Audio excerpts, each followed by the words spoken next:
Hey, it's Denise. Today I'll be reading Solange one-shots. This is my first fanfic reading, or reading in general, that is being recorded and posted. So I am very sorry if I pronounce things wrong, I make mistakes or any of that. I have already done this 7 different times, and I'm kind of getting tired of redoing this. So this is going to be my final and last recording. If there are mistakes or anything, I am not great at editing at all, so we're just gonna have to work with it, okay? There are 15 parts. I will be reading all 15 parts. This is part 1, and let's get started. Will, Nico D'Angelo. Where can I even start explaining Nico D'Angelo? Dark, broody, gothic. Some might even say emo. With his raven hair falling over his dark orbs, and his skin paler than snow itself. Some might call him a zombie. He always had a sad, empty look in his eyes. It was obvious he was troubled. Most campers stayed away from him by fear. I wasn't one of those people. I was drawn to Nico. I don't know why, but I was. There was something about him that drew me, that drew me to him. I couldn't put my finger on it. I couldn't stay away from the son of Hades. If I was away from him too long, something felt out of place, like an itch I wasn't able to scratch. He didn't let a lot of people, mostly only his sister Hazel, Levisqua, and once in a blue moon, Jason Grace. I was one of the lucky ones that got to know everything that went past Nico's mind. He trusted me, and that made me beyond happy. The worst thing about Nico was the things he did to me. Every smile, every wave, and every glance made my heart do a full gymnastics routine and caused butterflies in my stomach. Yes, you guessed it. I had a huge crush on Nico. I couldn't help it.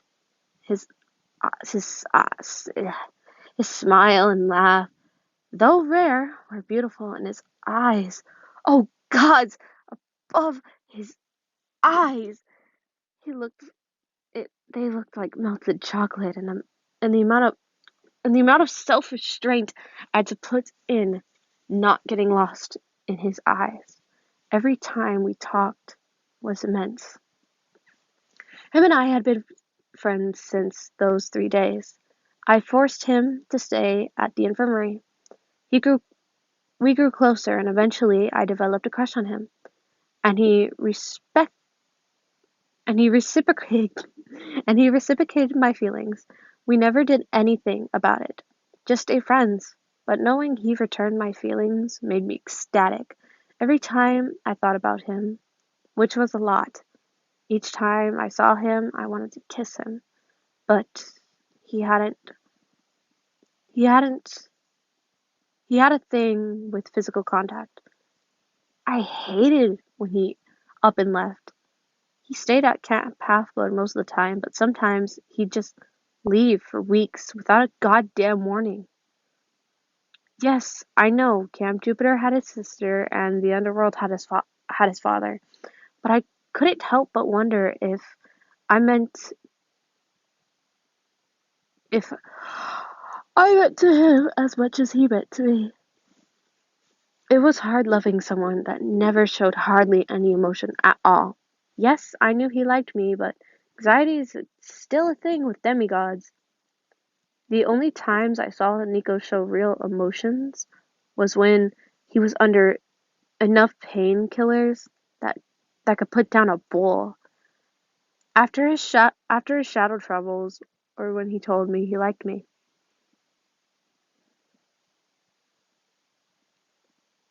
I had two very I had two very different reactions. The first one angered me, considering I told him so many times to stop shadow traveling, but he never listened to me.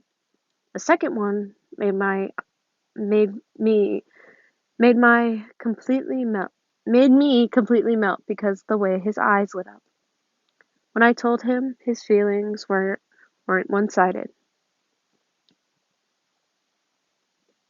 Anyway, I was busy staring at said heir of the underworld after weeks of him being gone. He just came back from Camp Jupiter by shadow travel, even after I specifically told him not to. He hadn't talked to me yet, which I was high-key annoyed about. He only went to Jason and Percy to talk, like I didn't exist.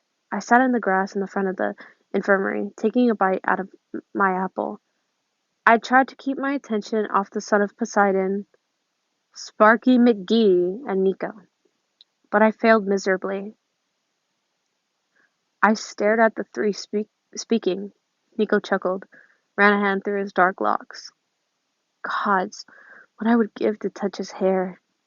Nico caught my gaze. The corner of his lips twitched upwards. When I flushed a deep red, Percy and Jason kept talking to him. And he replied, but his eyes were fixed on me. I gulped nervously and looked away before my face could get any redder.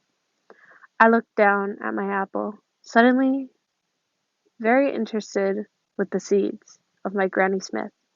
I heard footsteps coming towards me. "Hi, Sunshine," a voice said, with a slight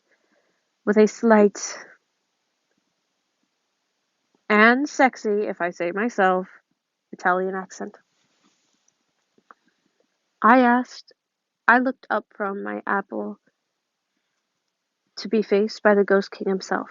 He smiled at me, holding out his hand for me to grab it. I gaped at his I ga- I gaped at his hand after he raised an eyebrow. "Do you want help getting up?" he asked. He asked me, smirking slightly. I sputtered and grabbed his hand, pulling myself up. But I got up. I realized how close we were. His face was almost touching my chest. He backed up, his face bright red, coughing nervously, and averted my gaze. He let go of our hands after releasing. We'd been holding hands since I grabbed his. "Hey, Death Boy," I smiled. He rolled his eyes. "Don't call me that." "Shut up. You secretly love it." "I don't." "Yes, he does," a voice yelled from behind Nico. And I and I laughed loudly at Percy and Jason, actively watching their little brother. They they practically adopted him after his battle against Gaia. Nico blushed and groaned. "I hate them." I chuckled. His eyebrows met my blue his brown eyes met my blue ones, and we smiled. "I missed you," I finally said. He blinked a few times. "Missed you too, Sunshine," he responded. I took a step closer. His face turned a deeper shade of red. "Nico?" I said, taking another step, our bodies almost touching. He gulped. Yes?" He averted his eyes away from mine. I leaned towards him, lifting his chin up my index finger. I I could hear Jason quietly cheering and Percy squealing. "What did I tell you about shadow traveling?" I simply said, smirking slightly. Nico's face went from confused to annoyed, and finally not very impressed. "Will, seriously?" he said, his lips stretching into a small smile. Percy groaned in disappointment in the background. "What? I told you no shadow traveling, and you didn't listen," I said. Nico chuckled. "You're impossible, Solus."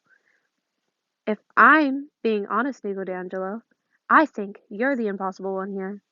"Mm-hmm. Yeah," he said, his hand grabbing mine. I tried not to seem affected by his gesture. "Is triumph."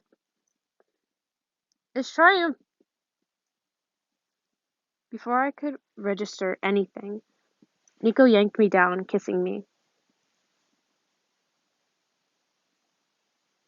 Percy and Jason cheered and yelled. Leo, who was passing by, dropped his equipment and joined the cheering. "That's my boy!" "Did you see that?" Solus, Solus didn't. Did you see that? Solus didn't even have time to react. "That's my little brother." Look at him. Get him, Nico. I kissed back eagerly, my eyes fluttering shut, and my arms wrapping around his waist. My hands went straight to his hair. His hands went straight to my hair, and he ran his fingers through my blonde locks. The butterflies in my stomach suddenly decided to have a party in my heart. A party, and my heart raced. I pulled him closer, wanting to feel him closer. Our bodies flushed together. I could hear his heart beating rapidly. We broke away, both of us red in the face and smiling. We looked at each other. Wow, your hair is actually super soft. Nico let out a breathy laugh. I laughed at the small boy in my arms. Gods, you're great, I replied, burying my face in his hair. He placed his face in the crook of my neck, and I could feel his smile against my skin. Well, it seems Nico found his type. I'd never peg him as a Sunny D lover. I would have thought ocean spray, but I I guess I was wrong, Nico voiced from beside Percy and Jason.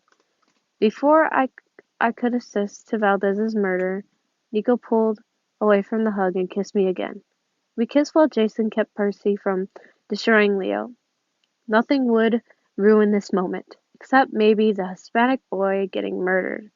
But that didn't matter at the moment. I had Nico D'Angelo's lips on mine, and that's all that mattered.